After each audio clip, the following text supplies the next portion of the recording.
Hey everybody, this is Brian Yellow. On episode number 63 of Origin Stories on Creativity, I spoke with Marcus Anderson. He lives in Albany, father of one, husband, artist, teacher. He is an interesting guy. He works towards creating art. He is a comic creator. He loves comics from way back when he received his first issue of G.I. Joe, Transformers, X-Men. He's been working his entire life to tell stories through that medium. An incredibly interesting guy. I really enjoyed the conversation because it's not every day that you get to have a conversation with somebody who has dedicated their entire life to the pursuit of storytelling in that manner. Marcus works in a team environment to create these stories. He has one series out called Snow Days. Totally recommend it. With no further ado, here is Marcus Anderson. I was born in Kingston, Jamaica. Came here when I was very young. I was You got to be mad about that. yeah, I mean, I love it. It's funny though. Like I've had like culturally, I don't feel too separated, because I've had people around me. But yeah. I mean, definitely in the winter, I'm mad about it. Do you go back often? Not as often as I'd like. I'm definitely overdue for a visit. That's cool. And so you live up in Albany most of the time, man. Yeah, I know about the winters. Lately, it's been nice. It hasn't been Yeah, too well, bad. yeah. I mean, for the planet, it's not great, but yeah, I mean, Oh, yeah, the I'm planet's going taking through what some I can horrible get. stuff. Yeah, This winter might be nasty, though. This summer was horrible. We haven't yeah, really had a fall yet at all. yeah. Yeah. Um, so you teach too? Yeah, I teach art. I work for a nonprofit organization, and they provide services for people with disabilities, developmental disabilities, and one of those services is they have an art center. So I've taught there for years, and I've also taken on some other administrative duties over the years too. So, but, What does it feel like to give back art to the community? oh, I mean, I love it. Like honestly, um, I I enjoy it a lot, and I do that, and sometimes like people will bring me in to kind of do community art projects. I've done some mural projects with kids and things, and I just love doing stuff like that because it's basically combining my talents, my passions, and the things I love with just with helping people. So Well, what got you into it to begin with? I mean, did you just feel a calling to it, or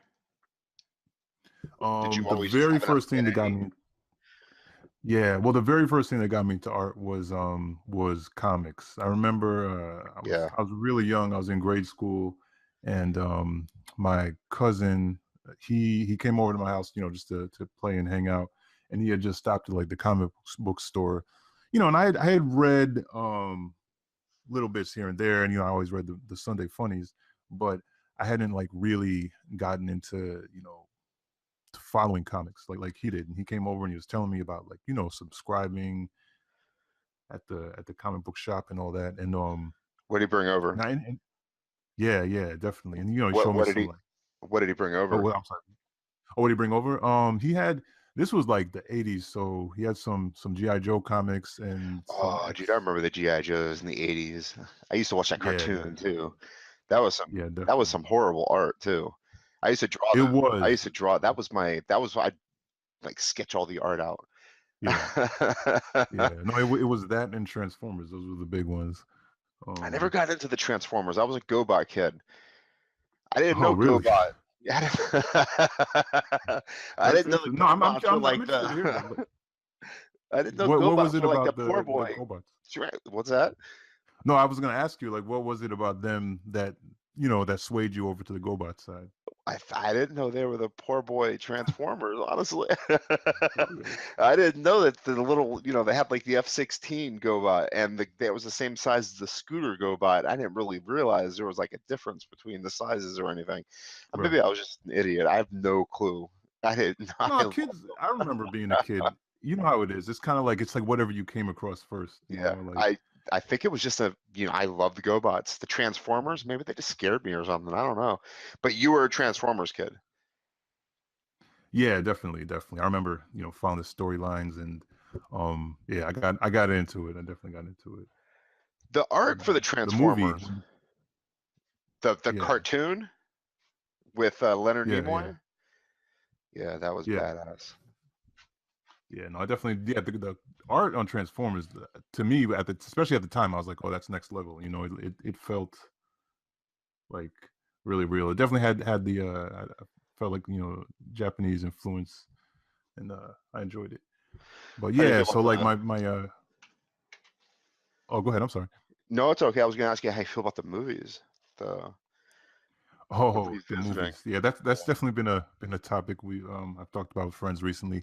I to be honest, I've only seen like the bits that I've seen on here and there on cable, because like I don't know, like just the Michael Bay's vision. And I'm not trying to be a purist about it and say like he's ruining my childhood or anything like that. I think that's overly dramatic.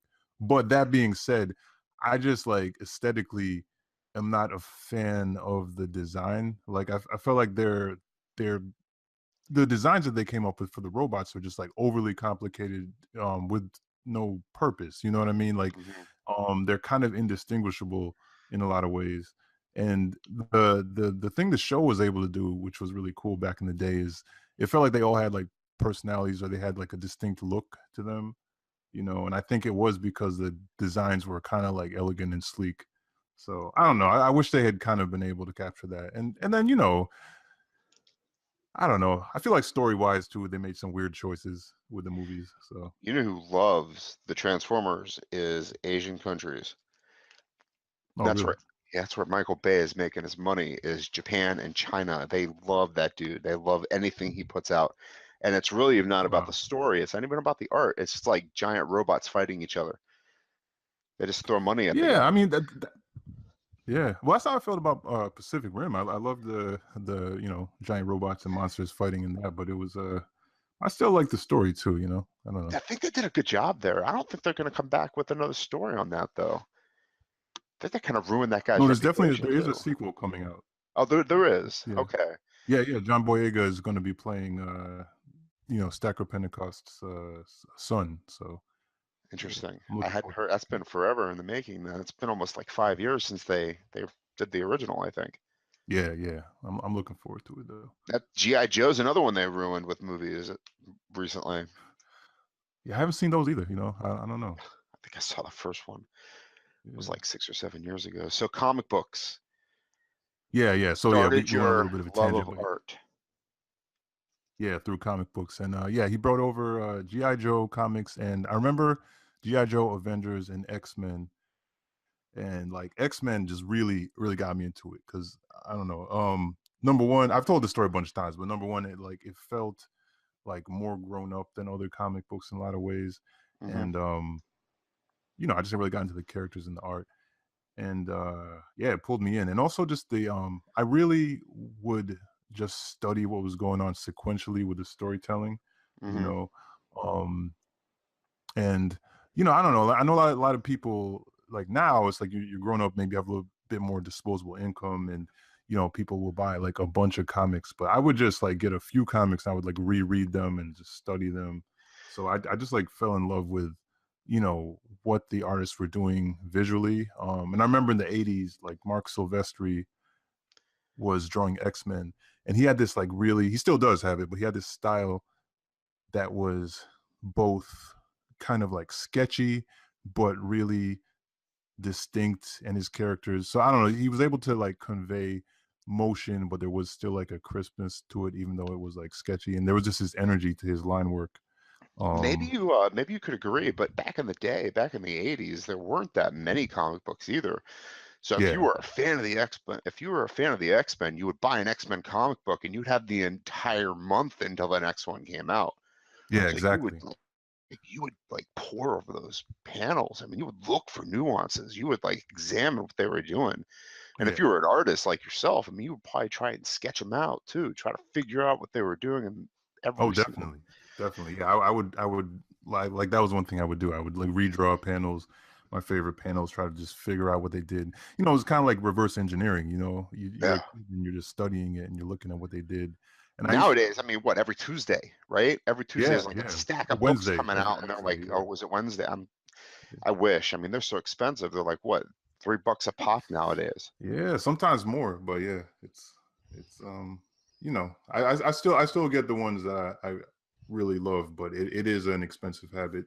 And of course, like when you're creating, like there's not always time to read a bunch of comics too. So Yeah, I'm a writer, man. I've got like 100 books on my phone right now I want to read. Like yep, I'm oh yeah, dying to read. yeah. And I can't. That always makes me feel a little bit better when I talk to other creative people who have a long, their want to read list, because Struggling. I'm like, oh, dude, there's a couch, there's a book. Just let me read. yeah, yeah. I've got 2-year-old twins right now, and I can't. I pick up if I have free time, they're all over me. Mm-hmm. Yeah. You're a dad too. Yeah, yeah, definitely. Yeah, I have a 9-year-old, but yeah, You know it's what it was like when they were younger, and still at the same time. So GI Joe, Transformers, X-Men, just pouring over that stuff, and you went from sketching to to what? yeah. So from there, I would make these little stories. They would be, you know, they actually weren't like multi-panel pages. I would do these just like one-page things. So like, my dad would bring home printer paper from his job, and I would just draw these things. So like each page was sort of like operated like a panel. So I'd have like one page. Also, this was in the 80s, so I remember like I really dug Conan the Barbarian, but the movie version. I We actually would didn't have been realize it we was would a have been comic book. friends, man, because Conan was one of my favorite books too. Those big ones, Yeah, like they weren't the little ones; they were the big ones, and they used to have like different stories in them too. Usually ended in King Conan, yeah. right? Yeah, yeah, Yeah, I love those. They were the yeah, best. And they had the best art too, and usually had some naked ladies in them too. yeah. So again, kids, felt like they were getting away with something. But Exactly. yeah, I actually got into it through the movie first. I didn't Yeah, realize until but later on that there was unfortunately, it was Conan the Destroyer for me, and not the good one. Conan the Destroyer was my favorite. Again, that's me. I'm getting the bad version of things. GI Joe. I'm sorry, GoBots and Conan the Destroyer. right, right. You mean the film, Conan the Destroyer? Yeah, Yeah, with with Grace Arnold. Jones. Yeah, yeah, Grace Jones. Yeah. Yeah, so I would also draw these, that got me into like, wanting to draw these um loner barbarian characters and these magical lands and stuff. So I would just make up these stories that would be like, maybe 10 pages. Do you still have that stuff, or I did that wish I did. I don't have a lot of the really old stuff. Some of it I'm sure my mom probably has somewhere, because like, I know she definitely keeps some old things I did, but I haven't seen it in a long time. I There's was one. clicking around on your website and I saw comics. I was like, oh, dude, I'm gonna click on this link, and all of a sudden I'm gonna see like books that this dude's written. And I clicked on it. It was like, it wasn't books that you'd written. Yeah, Do you yeah. write? Have you taken that kind of inventive, inquisitive writer nature and brought it into maybe developing your own material? Or Yeah, absolutely. So I am like, I have one series that I'm writing right now, and that's a funny story in itself, because I remember very specifically coming up with it, like my wife and I, before, well, she's my wife now, but at the time, we were just friends, and I remember, like, we're both artists, and Mhm. we're just kicking around story ideas, and there's this one story, and it's over 10 years now, a little bit over 10 years. I know, because we were just friends back then. So anyway, I've had that story in my head for like the past decade, even though I've done other comics in the meantime, but It's it's just haunting, isn't one. it? When it Yeah, just hangs out there and just begs you to do exactly. something with it. Yeah, it's just sitting there, and it's one of those things where, um in my head, I'm like, all right, I've pretty much got the whole story mapped out in my head and everything. But as a writer, is a big difference between, having it mapped out in your head and There and on actually, paper. Yeah, yeah, the discipline of really sitting down and building your story and rewriting it, ripping it apart, you know. totally. So yeah, so this past year, basically, I just called BS on myself, and I was like, I think it was just seeing that, realizing it had been a decade, and I was like, all right, you need to write this, and like, let's just do it. Um, because my main comic book series that I work on, Snow Days, which I'm very proud of, but it's like it's a joint project. Oh, And that's my what friend. Snow Days. I meant to click on that, and I kind of got distracted by Star Wars. Oh yeah, yeah. But the Snow Days is how long you've been working on Snow Days? Not to just get distracted, well, but no, that's all right. Snow Days.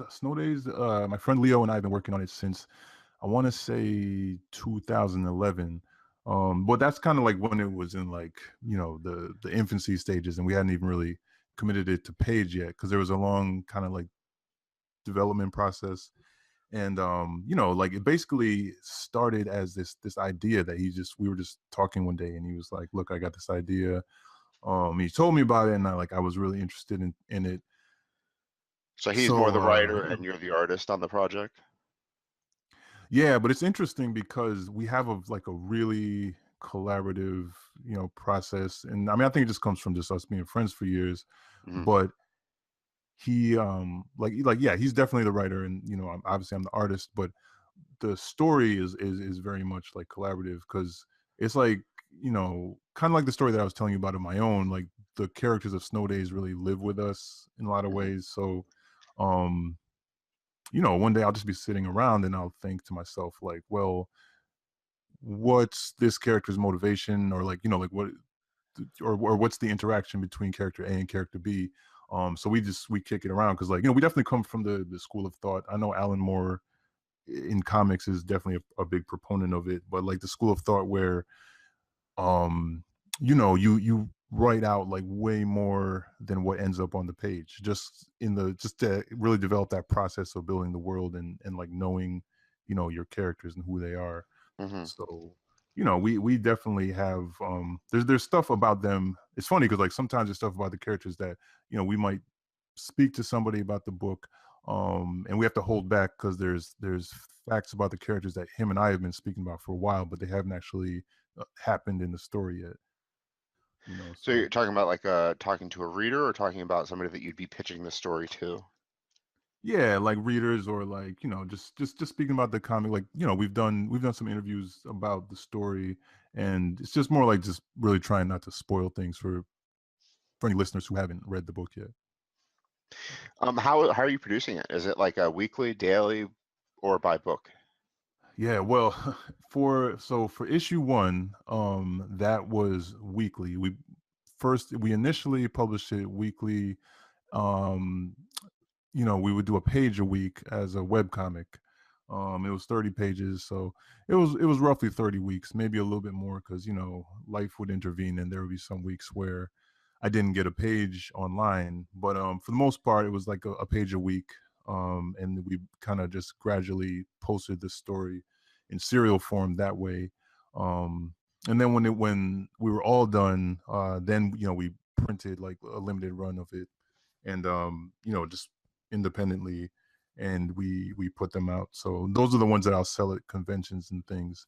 But right now we're working on I'm working on issue two. I'm really you know shooting to have it out by the end of the year. And How do you feel issue about the as far as yeah. consistency for something like that? I mean, I see a lot of web comics. I mean, there's so many out there right now, and they're so good. They're like in terms of like when me and you were kids, we had the Mm, Sunday comics, or we had the weekly or the daily comics, and we'd go to Garfield, or for better or for worse, or we eat that stuff up because that's all we had, right. or the monthlies or whatever. But in terms of the web comics, there's so much out there that we can gobble up on a daily basis or a weekly basis. How do you feel about consistency in terms of getting an audience? Can you afford to miss a week, or miss several weeks in a row, and still develop an audience? Well, I mean, that's a very good question, and it's interesting because like I'm definitely a nerd about anything, and like teaching myself to do, like, basically if I set out to do something, um I'm gonna study it and like the ins and outs of how it works. Yeah. So at the time when we were developing Snow Days, initially Leo had wanted to I think he just wanted to write it, draw it, put it out. um and we kicked around ideas, but I was definitely the one who said like, well, what do you think about webcomic? And just for the purpose that you just mentioned, for the purpose of, having time to build an audience and have a following, because That's where everybody is, right? The internet. right, exactly, yeah. And like there's a cool comic called Untailed. I'm messing up the title. I think it's Untold Tales of Bigfoot. It's written by Vince Dorse, and he like he's told the story about like where he had pitched it, and maybe publishers liked it, but they didn't necessarily pick it up, and um he put it out as a web comic, and like he really got a strong following through the web, and he had a Yeah. successful Kickstarter campaign to put his book out, and I think now like someone like him is in a good position, to get his book published, if that's the path that he chooses. But like, to answer your question, like at the time, I just remember thinking like, well, what if we do it as a webcomic? And um, so we went that route. And I remember in a lot of my nerdy researching of like, what's the process of having a successful webcomic, like what are the do's and what are the don'ts. That was one thing they would say, like, over and over, consistency, and so I did, for that, definitely for that first year when we were putting out issue 1, and then the subsequent webcomic short stories that we were putting out. I really stuck to that like weekly schedule, try to get out on the same day, and then I would get stressed if I did miss a day. But that's actually way more common in the webcomic world than I thought at the time, because I would see my peers also, even the people Doing who the were same really thing. yeah, because life happens. But So and then after a year goes by, the audience comes or doesn't come, and you're like, why am I doing this, right? Or something along those well, lines. yeah, like, so it's funny. We definitely had an audience. Like, there was people, but I mean, if you're talking about an audience, like there was an avalanche of people, and But that's what you we're want, selling right? thousands of You're books. looking for that. Right, You want that avalanche right. of It wasn't necessarily that, but there we had a strong following of people, um, and so the first issue came out, and then we like we both had like life stuff going on, people. which kind of like made us take a little bit of a break um I got twins, for man. issue I know all 2. about life stuff. Exactly. Yeah, exactly. And so it was a little bit of break, but we did have web comics coming out. So after issue 1 finished, like if you go to the website for Snow Days, Man, I had after your website. issue I'm one of those dudes that have like tabs. I have like 4 oh yeah. freaking Chrome windows open and like 16 tabs on every single one of them. I have no clue what your website is anymore. I have Yeah, like 3 different versions of your website open. I can't even find my Gmail. See, where is your? Oh, it is. I'm gonna open it again. I have yeah, 4 no, versions of your website open now. So anyway, I'm gonna go back to comics. yeah. Snow Days. Okay, there it is. I'm sitting the entire time you're talking. I'm listening to you. Going, your website's here someplace. Where's your Yeah. website? No, I'm a tab man too. I got a lot of tabs open. I love the art on Snow Days. I really do. This is one of the reasons. Well, not really, actually. There's a lot of art that you produce that I wanted to invite you on and talk to you about. I really Yeah. like it a lot. And I looked at your gallery, from fine art to your illustrations. I mean, there's tons of good stuff happening here with you. It's Snow Oh, thanks. Days. I really like it. I like the characters. I like the art. Thanks, man. Is there any of the barbarian stuff online right now, or has that been produced to any No, extent? sadly, that's lost in the wherever 80s ephemera goes. But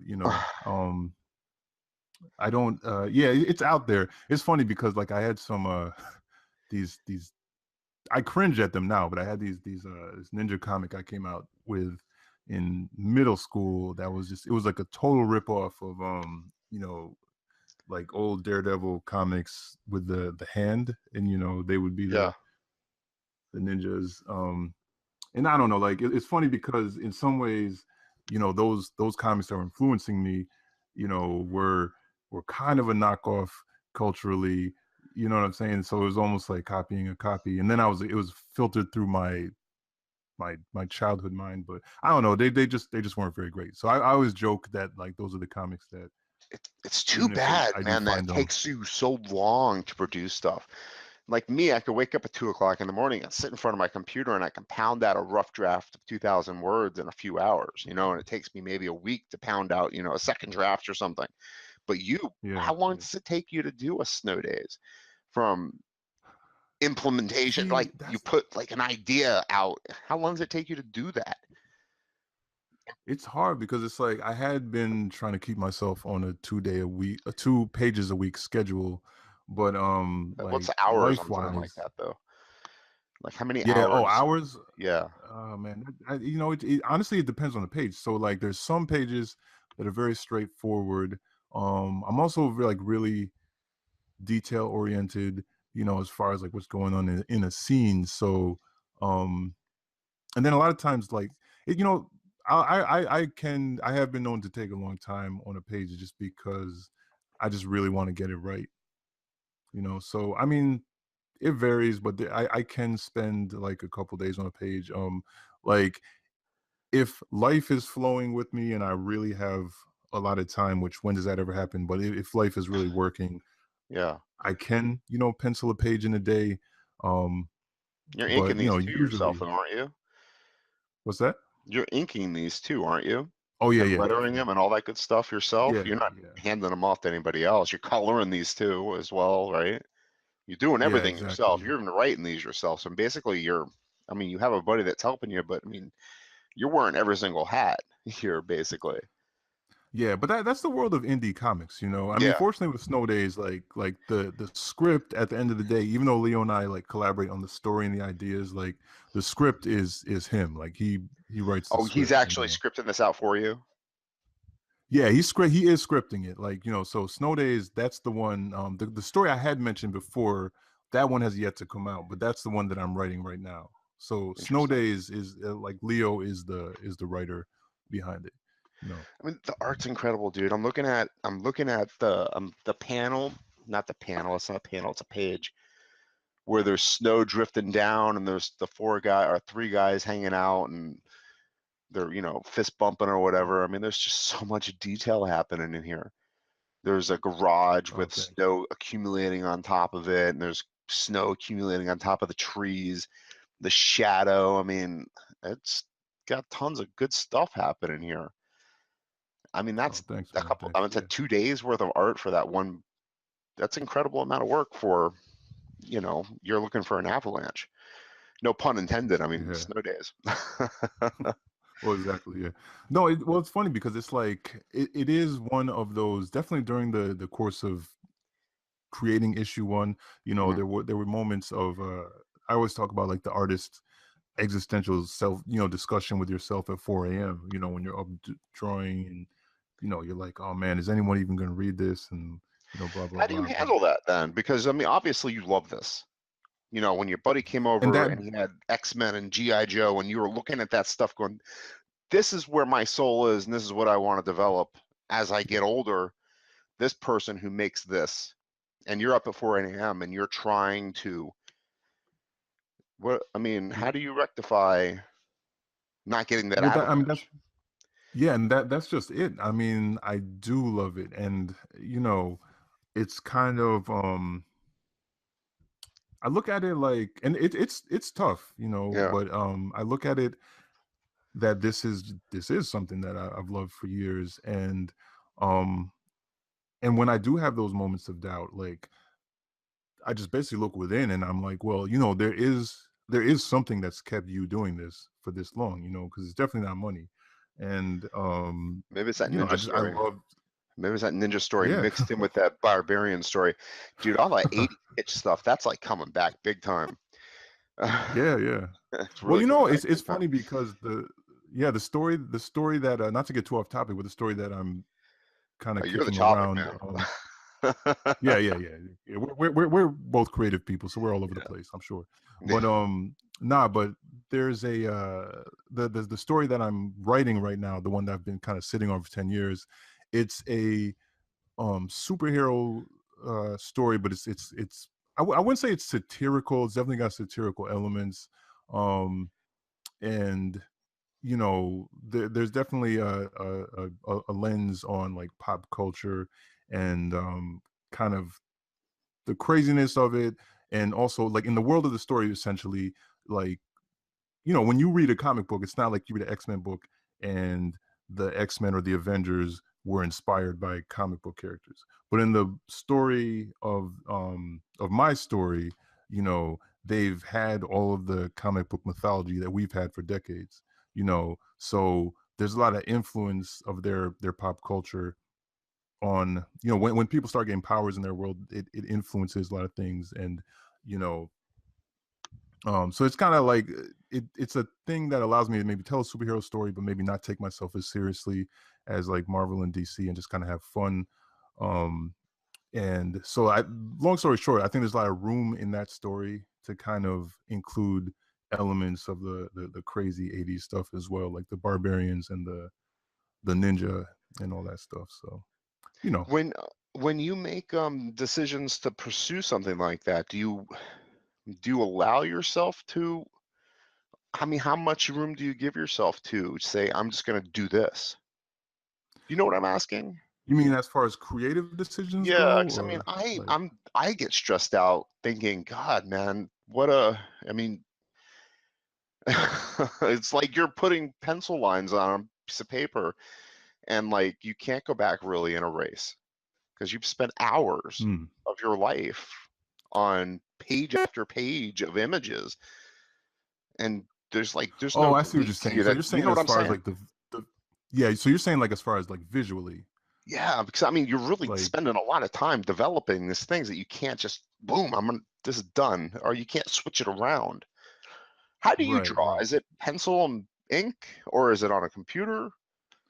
Yeah, so like I've always, like, I held on to the, quote unquote traditional style for a long time. Like if you look at Snow Days issue 1 and all of the web comics, they were all just like, yeah, pencil on paper and then ink on paper. So And I like, hardcore, just physical strength, elbow yeah, grease, basically. yeah, Wow. definitely, definitely. I became like a late adopter of digital stuff.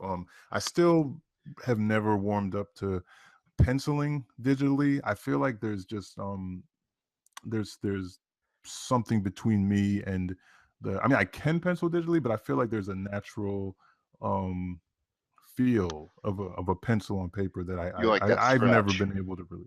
Yeah, exactly. Scratch. Yeah. Where does somebody get the skills that you have? I mean, just definitely, I definitely had some good art teachers along the way.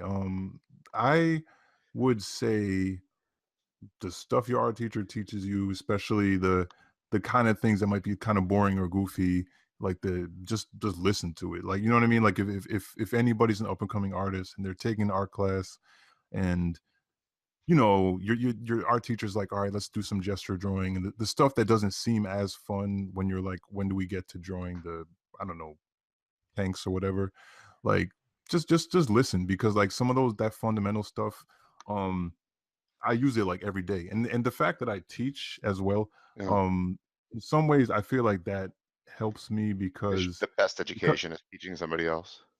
exactly. And like because of the fact that I constantly have to think of how to break down these concepts and ideas for people. And specifically with my job, where I work with people with varying degrees of disability and ability.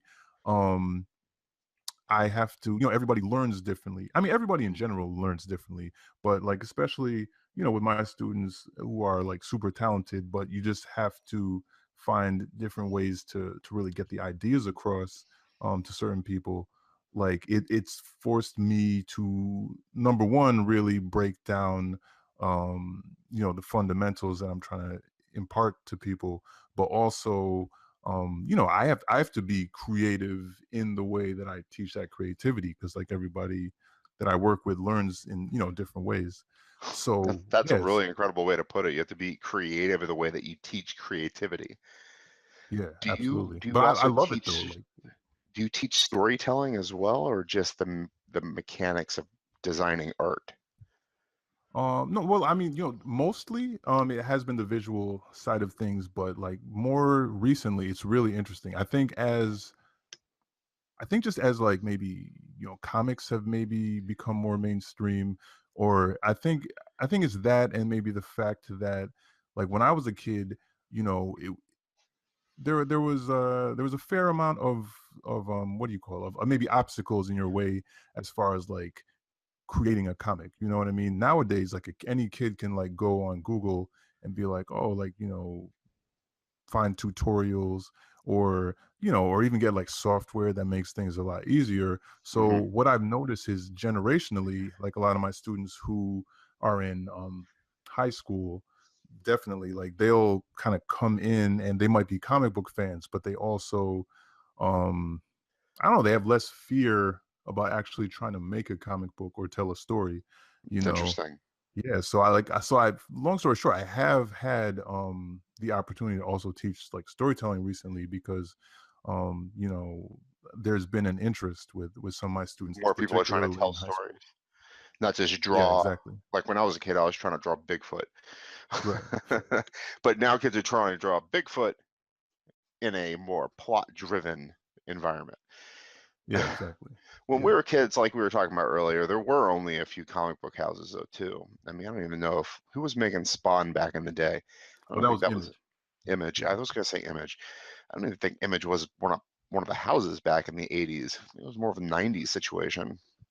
Yeah, like I remember very specifically because I remember a lot of the guys that were the big artists of the late 80s and then the early 90s, they kind of went off to do their own thing and they formed Image at the time. And yeah, that was definitely the early 90s. So I mean, I was out of but, comic books but it then. was I barely even did anything besides play football and lift weights when I was in high school. I was just yeah, reading. I was a, you know, reading football player basically. But my brother was a big right, comic right. book, reader. He read all of them. He was big Spawn. He loved all. He dig through the comic book boxes and all that good stuff. And I stopped paying attention to it completely. But Yeah. in the Yeah, 80s, you had yeah, it's two. funny. You had DC, you had Marvel. That was it. And if you wanted to be a Yeah. comic book artist, if you wanted to be a writer, you could pick one or the other, and that was basically all you could choose. Now you could be a comic book. You could be an indie comic book guy. You could be professional because there are what? How many houses are there out there right now?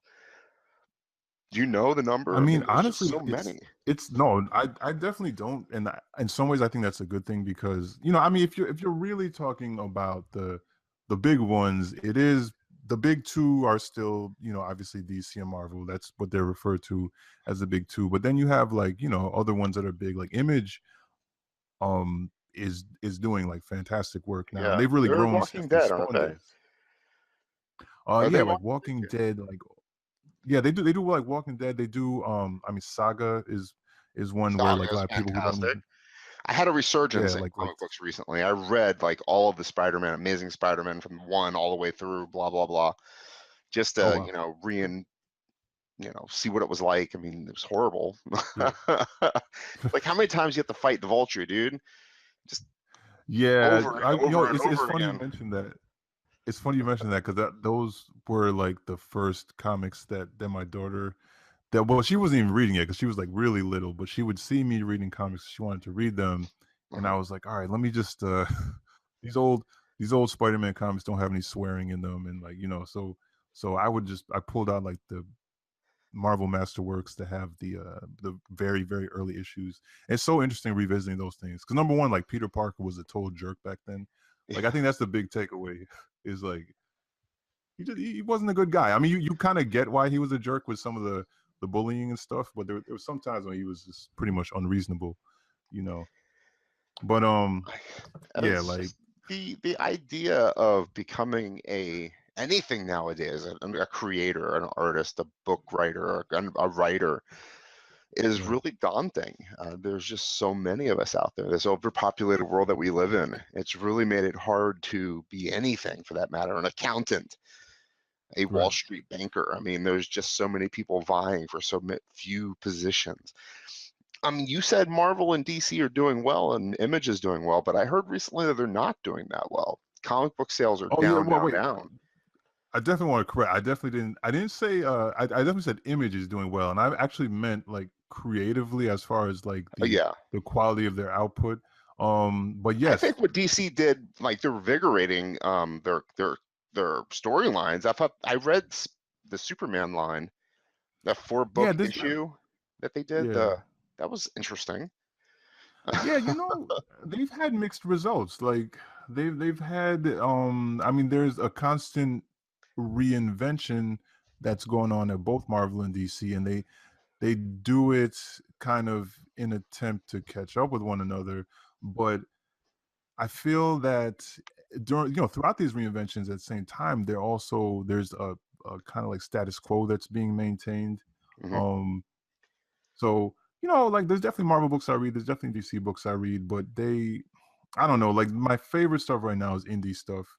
Um, not to sound pretentious, but it's more just like because like I just said, I do read Marvel and DC books, but by and far, I just feel like indie books are kind of allowed to chart new ground, and because like these Marvel and DC characters are properties and they're like valuable properties, I think you have a lot of people in suits who are basically have to sign off on like if you want to do anything really daring or Yeah. new.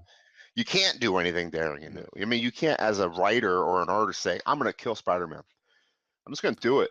Spider-Man's going to die Well, this issue, what? In guys. some ways they do, but it's always a gimmick because it's going to get Yeah. reset or You like know what's like going to what? happen. Well, you killed Yeah, Spider-Man this year, but he's going to get resurrected. They did kill Spider-Man, but he right. he And they wasn't killed. really Yeah. dead. Well, that was Spider-Man when I lived in dropped out Doc of Ock. comics. Was when they had the clone saga for Spider-Man in the '90s, and I don't know, it just was so gimmicky to me, and I was I like, look, got so invested. I was like, what was it? 2 or 3 years ago, they killed him again. He got, I guess yeah, Doc Ock pushed him into his own. They got, I don't right. know, He what took was it? over. Their He took over. souls got like something or other, right? Yeah, I that got was so actually an invested interesting in story. I even though I knew it was gonna all get undone, I that, right? actually I mean, thought but I it got was so actually invested in it, bro. I got so invested in it. I loved it so much. I could not stop reading that. It right, was so right. good. And then, but obviously, you knew that Spider-Man was going to get his body back. Exactly. Yeah, yeah. And in some ways, it's like how cool would that be if like maybe it wasn't a foregone conclusion. Right? That And then that was Doc going to Ock happen. was Spider-Man, twisted version Yeah. of Spider-Man. They co-inhabited the same body. No, it was interesting for a minute, and then they had to go back to the way things were. Spider-Man had to get his powers back, and okay, I'm done. Yeah. No, no, I hear you. No, but like so it's like indie comics, like, just to get back to your question about like how many publishers or houses are there's like countless ones, and a lot Right? of times it ranges, it'll be something like Images, there's big money behind that. But then there's other things where, at the end of the day, it's someone who maybe has a day job like me, but like has started their own publishing company, and they're going somewhere with it, and you know and there is like a spirit of collaboration a lot of times, and internet and definitely Twitter and social media like has created, like, I think, opportunities for people to work together. And so I don't know, I just feel like there are things happening, and I think Well, there's inspiration. let's turn this conversation towards you. Obviously, I invited you here to talk about your art and your intentions with it. Right. You consider yourself first and foremost an indie publisher, an indie artist, an indie writer, correct? Is that I mean, yes, if I had to put a label on it, then yes. But 100% right I don't, now? I'm not. But if Marvel Yeah, or DC yes, said, yeah. Marcus, dude, we love it. Come, let's do Superman. You would say, fuck yeah, let's go, right? Yeah, I mean, it depends on if I'd be able to pay the bills. But yeah, like I probably wouldn't turn down the opportunity. No. You don't think that people who do Superman can pay the bills? Are they? No, I mean, I think I think it depends, because I've definitely seen where I think there's there's a hierarchy sometimes, and there's the people who That's are the saddest known. part, right? I mean, they don't pay Yeah. for I mean, look, Jack talent. Kirby, not to get too deep into comics history again, but Jack Kirby like co-created most of these characters that we're seeing on the screen right now. And like, he didn't die a rich man, and his No, family yeah. like just kind of won the rights to his, to a lot of his creations. Or so I mean, it's an industry that's kind of, had a long history of not always compensating or giving ownership to people who create these huge things. I mean, that and Yeah. that in that way, that's why I definitely lean more indie, just because it's your, it's yours essentially.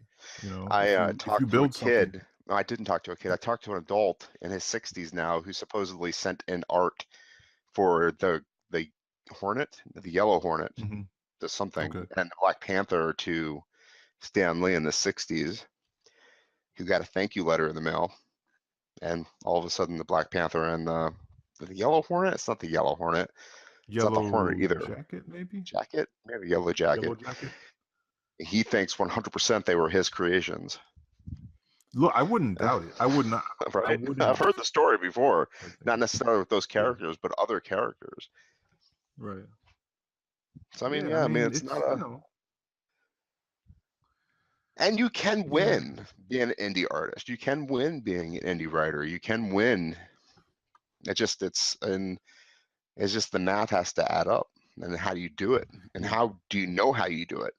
Do you have a plan? Or, Well, exactly. Yeah. And I my mean, to wife be calls it honest, getting like, hit by lightning. I mean, people get hit by lightning all the time. People get bitten by sharks all the time. How do you do it? How do you end up in the right place at the right time? right, That's the right. main question. Well, yeah, and I mean, it's definitely the question I'm pursuing. I think that you know, like it's interesting because a lot of the guys like the creators of Saga, Brian K. Vaughan. That's a great book, by the way. It's so It is. interesting. Yeah. Yeah, absolutely. But a lot of those guys, or Rick Remender, they did make a name with the big publishers, and then they kind of had some juice going into their indie work. So it's even that is a little bit different from people who are starting like straight indie.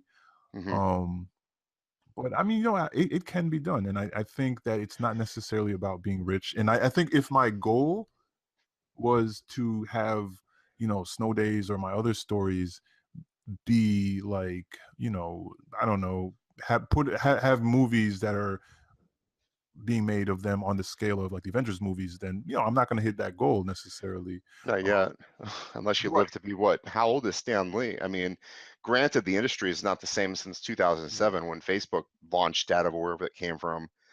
I mean, Right. the world is not the same since then. But look at Stan Lee. He's 90 something years old. He obviously wasn't making the Avengers films to any degree of quality since Right. what? When did Avengers came out? 10 years ago? The 60s. Oh, the 6 years films. ago? Oh yeah, the films. Yeah, Yeah, yeah. about that. So Um, yeah, like, but that's, I guess, my only point was that the measure of success, I'm not measuring my success on that standard. To me, if I was able to pay the bills, keep a roof over my family's head, and make sure everybody was fed and healthy, and do that, like, telling these stories and making paintings and doing everything else that I do, then I would easily look at that as a success.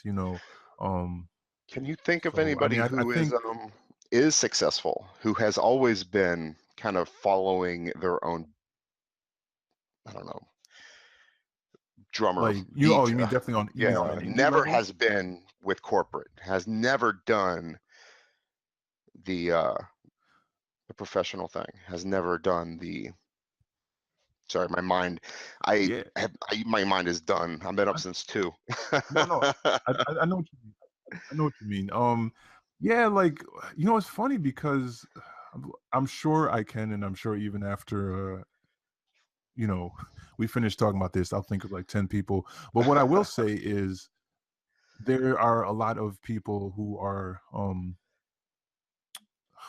now I'm trying to rack my brain to think of who, because I know a lot of people who are like are doing it, but they, again, like I said, they also do other work, or they supplement it, even if it's just other, like, for paid illustration or graphic design work. Um so, but that being said, like, I know there are people, that are doing it and that have found a way. Oh, I know one guy who I had an opportunity to interview in the past year, named Roy Okupe. He's out of Nigeria. He lives here now, but he started a comic company, and he basically one day kind of took a leap of faith. I mean, he did his homework, you know what I mean? And he created um like a publishing company and a book called EXO, and that like he actually did manage to make that transition from, you know, just being somebody with a 9 to 5 to really paying his bills through comics. So, you know, there's him, and there are other people, but like it's a challenge, and like it's a, I think, ever evolving struggle, you know. Hmm. But for me, like right now, I'm just, I don't know, like It's just, it's interesting because in the last yeah. year, I've my day job has become, you know, a lot more intense as far as like the demands, and as my position has kind of expanded. It's been a bigger fight You know to what, man? It's not even remain like you're just creative. flipping hamburgers either. You're doing something magnificent. You know, you're working in a creative environment, helping people be creative, Right, right. right? I mean, you're Yeah. still creating your art. You're helping people who probably wouldn't be able to do what they're doing without you.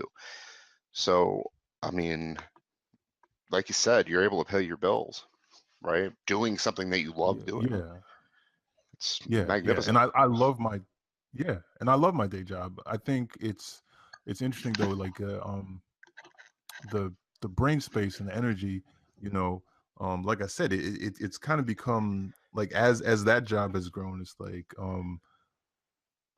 it's almost at war in some ways, just because, like, you know, you come home and um you know, there are nights I'm like, oh man, let me just watch some Netflix or whatever. But I know if I just do that, and I don't do any work, then I'm never gonna move forward. And like, you Yeah. know, I don't like being stuck creatively. So so it does push me harder to like to get things done, Hmm. you know. But it's a struggle, it's a challenge. And one thing is, also with paying bills, like, you know, I will take on like freelance illustration work and freelance graphic design.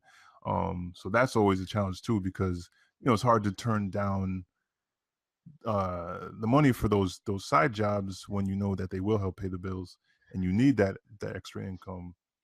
But then, you know it's taking you away from like A from huge your times vision, thing. from the thing that I want Yeah, to do. totally get that. Right. I mean, you need to hurry up and write that Barbarian Ninja book that I want to read. I'll at least fit some barbarians and ninjas into my stories. I'll find a way to get them in there. Thank you, man. I appreciate that. I mean, I'm not asking for much. I'm not Yeah. asking for much. So what's on the horizon for you, man? Besides, you know, doing the good work that you do, and do you have a plan for the future? I do. Yeah, Where definitely. you Oh, were go at a ahead. con I'm sorry. today? I was at a con yesterday. I was Oh, at Utica, which is in Utica, New York. It was actually my first time doing that particular one, but it was fun. It was fun. yeah. I'd like to do more con work. Were you working your own booth? Yeah, yeah. I did had a table there, and I was you know, selling books and selling artwork, and, you know, it was fun. And you had snow days up and forefronted and stuff like that?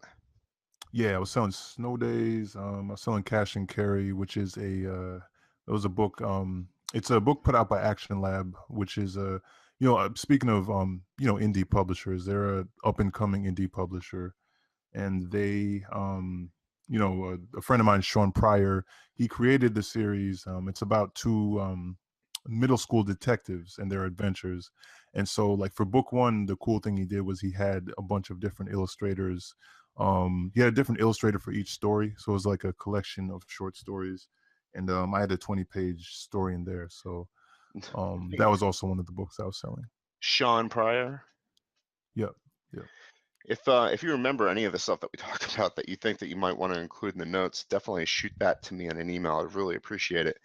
I've been Yeah, trying to I pace back and forth down in my little cave, and you say something, I try to run over to my pad and write it down, but I'm horrible at spelling, so I don't know if okay. any of the Yeah, no, stuff I've I'll actually definitely write written some. down is legible. Yeah, cons are interesting because I've talked to a bunch of writers, and they say they're not horribly expensive. Like, you can get a table for like 30 or 40 bucks. You set your books up, and as long as you make eye contact with people and you're not, you know, if you're articulate and you start conversations, you can actually get a nice, decent sized email list. It's not a Yeah. bad way to go about starting, nice little thing. Yeah, definitely. And I think that that's where, like you mentioned, like you heard about it from other creators. And I think networking is important because, there's different cons that are a good fit for everyone. So for instance, for myself, like I've been trying to like stick to the local cons, more or less local things that I Oh, can go to in a day, like the con that I went to yesterday is about an hour and a half away. So like for an artist that's where I'm at, I'm not necessarily going to pay the all pay money for like a plane ticket to San Diego, and then no. pay for all the accommodations, and then pay for whatever crazy amount the table is for San Francisco. But like some people that is where they're at. So like like you mentioned, like the people who were telling you about like the cons where you can Smaller pay like cons, yeah. $40 or $50. Yeah, Have and you and ever, in some ways. how Oh, much is a good. New York City Comic Con table? Or would you ever consider going to that? It's up there. Yeah. I was speaking to somebody. I believe it's a little bit upwards of $500, and you know, s- Out of so yeah, reach, or it's would you definitely a little consider bit doing more. something like that? Is that So worth for it myself, for an I indie? do. I No. have it as a goal down the line, but I feel Yeah. like um, I don't want to put the cart before the horse, and Yeah. um, like that seriously, like I do, like if you ask me like about my 5-year plan, like yes, I would like to be in a place in 5 years where um like my work is known to the point where plunking down $500 for a table would not be like losing money, but I don't See, I don't know necessarily about want a to table. like. I would want to run a panel or be involved on a panel or Mm, contribute somehow to panel developments or something. I right. don't know about I don't know about a table. I don't know. $500 seems like a lot. Even if I had $500, like I could just throw it on the floor and not worry about it. There's a But lot I'm of things you cheap could do with like $500. I hear you. I hear you. that. Definitely. Yeah. Especially, and Um, you know what? I mean, to be honest, like the smaller cons, like they're they're very personal. You get yeah. up close with the people, and you maybe tend to have a lot of people who are there for comics because you get to the bigger cons, and a lot of people, and I don't have any beef with the movies and the celebrities that come to the San Diego and New York Comic Con, but it does kind of divide the attention, you know what I mean? And like, Mhm. with some of these smaller cons that these are like people who largely, love comics, and they love, the medium that, we happen to be making. So I don't know. I think there's an advantage in that as well. Honestly, I don't know if they make enough to make it worth their while, honestly. I don't know. I guess they've usurped it enough. They've taken it over. I guess they get enough to make it their own. San Diego, New York, the big ones anyway. Yeah. There's a Yeah. lot of them out there. New York City has a bunch, little tiny cons that nobody knows about. Yeah, there's some good ones I want to check out. Like I've heard about like, Mocha and like some of the small press indie ones. Still being a But little I bit want to go to lazy them about just it. as a fan. Yeah, exactly. Just Yeah. check them out. I mean, I've never done any of them except for New York City Comic Con. I've only done that like twice. It's just crowded, and you bump into people. You know how New York is. It's like you Yeah, yeah. constantly feeling like you're gonna get into a fight any second because it's New York. Right. So I mean, man, this has been a fantastic conversation. We're about near an hour. Was there anything that you think that you wanted to say that you haven't? I mean, I know we jumped all over the place because that's what I do. I'm chaotic when I get excited about stuff. Yeah, just that I guess just real quick, just to maybe revisit what you were asking about, what keeps me doing it. And I would say to anyone else that is having similar struggles about, is this worth it? Just ask yourself, do you find fulfillment in it? And because it's like the practical stuff is important. I mean, we have to survive. We gotta live, we gotta pay our bills. But I think it is possible to find purpose. And um even like what I was saying about when, about how my measure of success isn't necessarily what it would have been if you asked me when I was 18, or if you asked me when I was like, 22. So, um, I think that those things are important. And um, I don't know. I've got a lot of creative stuff planned for 2018, and I'm looking forward to it. So, Anything yeah. you want to share? Yeah, definitely that story I was mentioning. My goal is to have a web comic of that out by mid-year. There's going to be the main story is going to be told in print comic form. But I'm What also does gonna that have like, mean? so like it's just going to be the main storyline, like the issues, like issues 1, 2, 3, etc. Um, those will be books that I'll most likely only be available in print, or you could buy it on like Comixology, or Oh, I got you. Okay, cool. yeah. So you're But not going to be publishing on your website or anything with that, like well, that. I will. So what I'm going to do is I'm going to have like kind of short contained stories on my website. Like right now, if you go to the Snow Days website, issue 1 is on there, but there's also these comics that are like just for the website. They're like web comics they're interwoven with the story of issue 1, but you could also read them independently if you wanted to.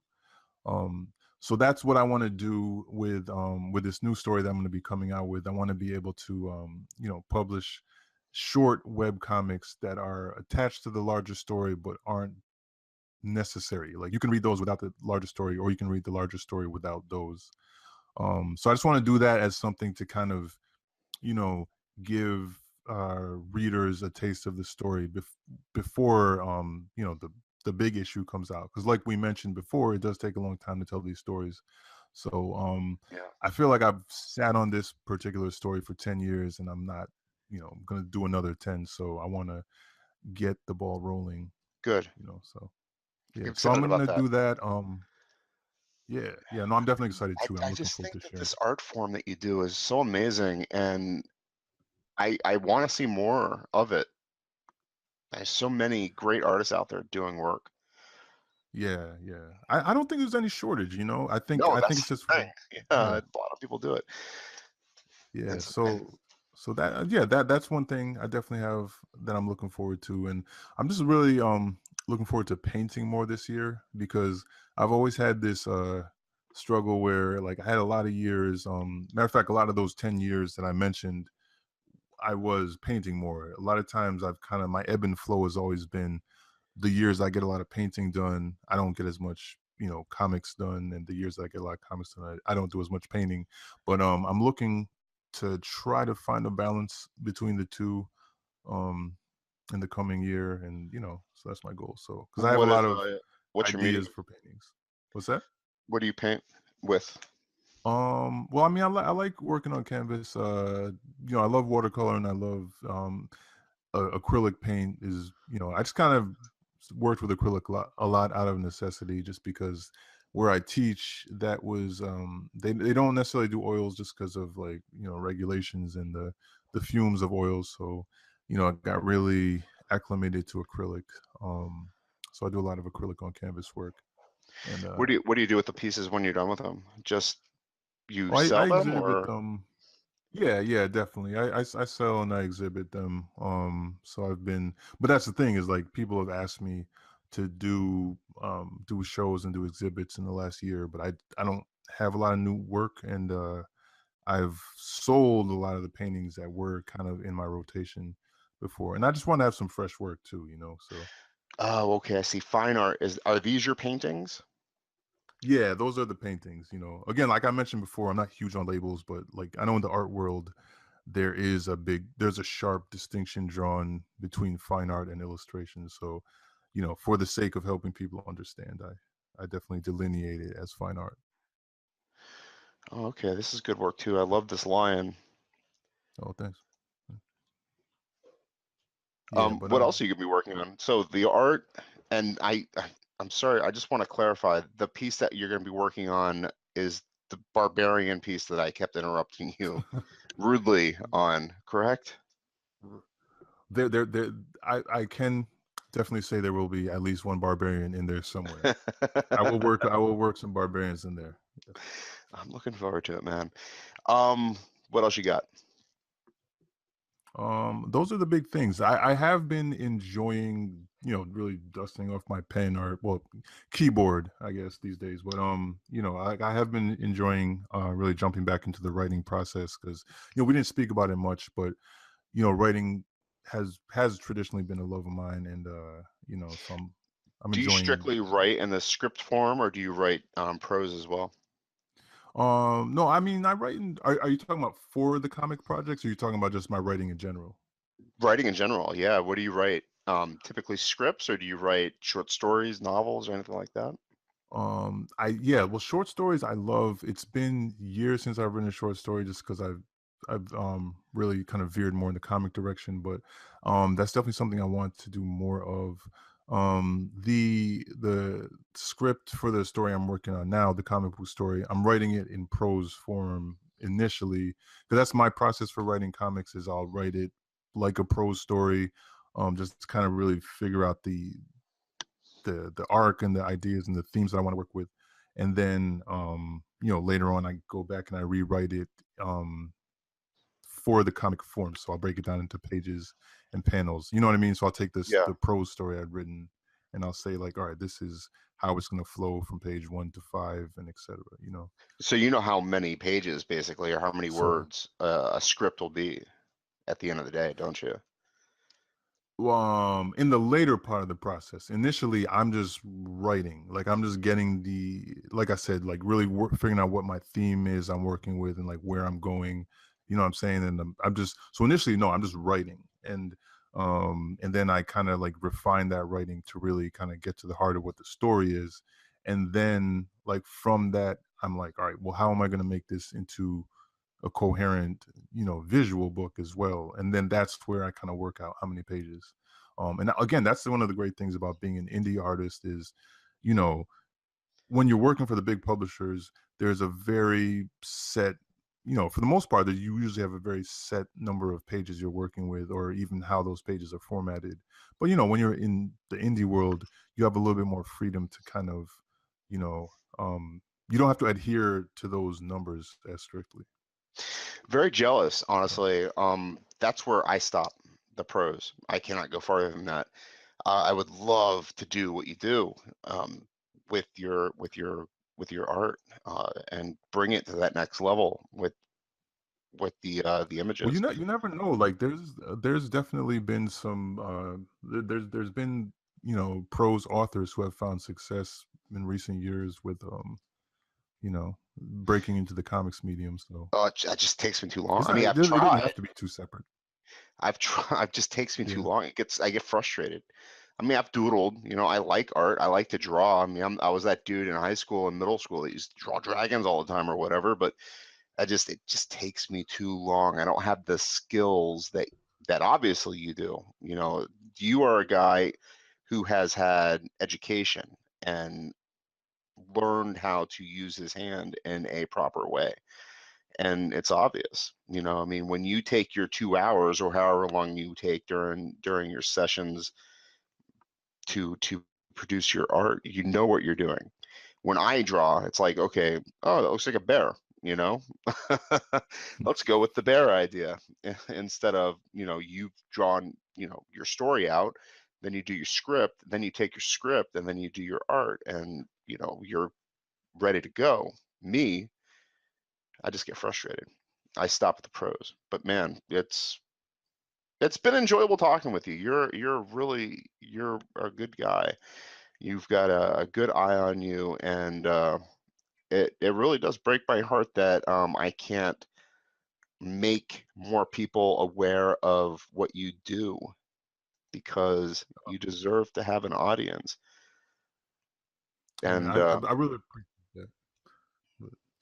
But, and I appreciate what you do and having me on. And I just love talking about creativity. So like when you hit me up and told me that the theme of your show is speaking about creativity, I was like, sign me up because you know I just enjoy talking about it. I would do it all day, but not everybody you bump into really wants to get into these discussions. So it's a pleasure. yeah, And I end the show every with three questions. You kind of hit on the first one a little bit. It's basically, what do you tell those people who are struggling with the idea of, I'm not making money, or I'm not producing the art that I want to be producing?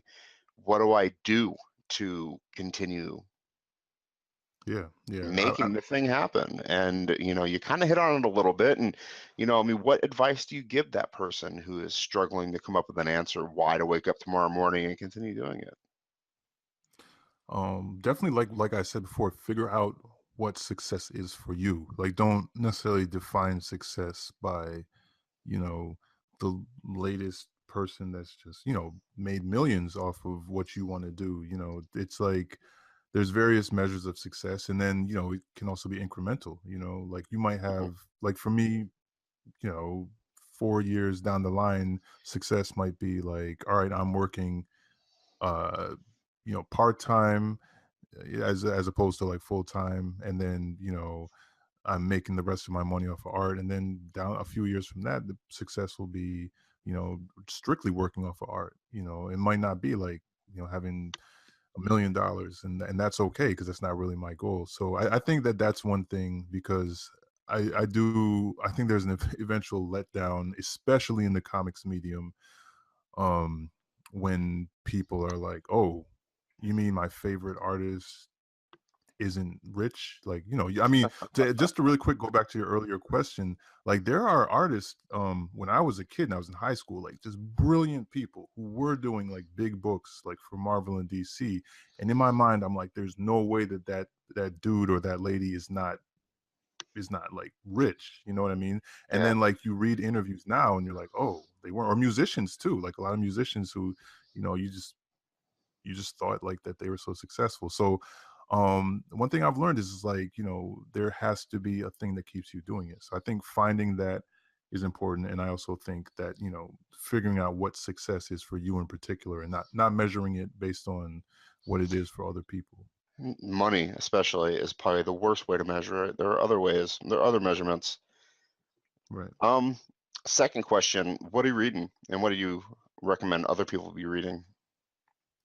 Well, right now, I've really gotten back into Octavia Butler, who writes. Sadly, she's no longer with us, but like she was just a I hate to do this, man. Could you brilliant. spell the first name? Oh yeah, yeah. It's Octavia,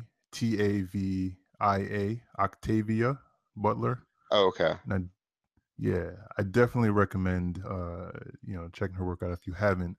Right now, I'm reading Fledgling by her, which is it's I don't even know how to describe it. It's a vampire story, but it's her own vampire mythology.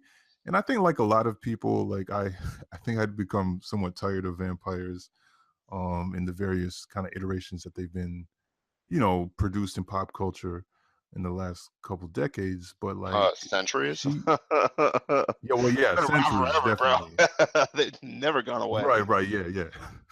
No, you're right, but definitely, I feel like we've had like a surge, and Yeah. we've had Twilight vampires, all this stuff, but like, she found a way to, and you're absolutely right, like centuries, and she found a way to take these centuries old characters that, in some ways, a lot of stories weren't necessarily breaking new ground with them, and she really unique, very modern story that also has its own mythology. And I think that's what she does, or like I said, sadly did best as a writer, is um she got into her stories and her themes in a way that, like, I don't know. I don't even know if there's anyone else I can compare it to, but like her she would come up with these concepts that on paper you're just like, wow, that's a crazy idea. How'd she even come up with it? And she just makes it work in her stories. So yeah, definitely I always recommend her writing. She's a brilliant novelist. I've been reading her, and yeah, still reading indie comics. I've been reading things like Saga. On the Marvel side, I've been reading Black Panther, and you know, just a lot of indie stuff. I really enjoy an indie book on Image by Rick Remender, called Deadly Class. It's kind of crazy. You know, it's funny because we obviously Ninja and Barbarians have come up a lot, and I really would recommend. I think that's the book for you, just because number one, it's like it takes place in the 80s, and it's takes place at this high school for teenage assassins, you know, and they like come from all over the world. So there's like, you know, um one girl in the story, like she's from a Yakuza family, and you know, and it's interesting because like they're all kids, but like I didn't really get too much into the story of Snow Days, but like one of the main themes in Snow Days is, even though the characters are teenagers, they kind of like we really use this story to kind of investigate that bridge between childhood and adulthood, and the way different kids navigate it, you know, in different ways. And some kids have to navigate it more quickly than others, depending on their circumstances or their family situation. And you know, that book is like that, but kind of turned up to 15 with like, you know, swords and katanas and guns and stuff. So it's a fun, cool book, and it's like all the 80s stuff is really really fun to get into also. Man, is it like a series? It continues on many hundreds worth of comics, books. No, you know what? It's like you can get in on the ground floor basically, because I feel like it's only been running for like the past maybe 3 years. Oh, So really? like I don't know if you like reading your books in trades, um, but like you can just pick up the trades and just like blow through them right now. I Because hate catching up. You know what I mean? I hate like yeah, getting to that last book and going, "Oh, dude, what is this, a cliffhanger?" And waiting. Your Saga did that to me, and I haven't been able to pick it up for like the last yeah, couple of yeah. years. And they stopped running it for a little while. So Yeah, maybe I'm well, they mad at them. have to like, but that is one thing about indie books, is even the big indie books like Saga, you'll notice, like you mentioned, that you will have a point where they take a few months off, and that's just so that the artists can kind of catch up, because um you know, like Marvel and DC, they have their artists on crazy schedules, so they got to put out like a book every less than 30 days really. And you know, And the art suffers, doesn't it? Because you'll notice there's some not good stuff going on occasionally. So, yeah, and you know, it's funny you mentioned that, because since I've become like you know, an artist, you know, professional artist, I it's funny because like when you're kids, people will be like, oh, so and so sucks, you know, and I don't believe in saying that, because a lot of times I'm like, well, so and so, like when they actually have time to take with their work, you know what I mean? Like I don't know, like maybe they're brilliant, but like, you know, if you have people on this crazy schedule, like some of the people at Marvel and DC that just do like mind-blowing stuff, I'm like, how do you do that in like 20 something days, you know? right? A book, So I mean, granted, it's their whole job, but right? yeah. I mean, it's just it is amazing what the amount of effort that they put into what is it, 20 pages of how Yeah, many like 20 panels? 22 100? pages. I mean, that's really crazy amount of effort goes into that stuff. But I mean, like I said, it takes me a month to do 4 or 5 panels, and I get frustrated. I can't do it. I know that. Yeah. Dude, last question. Where can we find you on the World Wide Web? You can definitely find me at pretty much, you can find everything at marcuskwame.com. That's MarcusKwame .com. And yeah, you can find all my social media there. You can find links to pretty much everything, my store, you know, find out about my comics, paintings, and all that. So yeah, check me out. Well, man, I really appreciate you being willing to stop by and chat creativity with me. I hope it didn't disappoint you.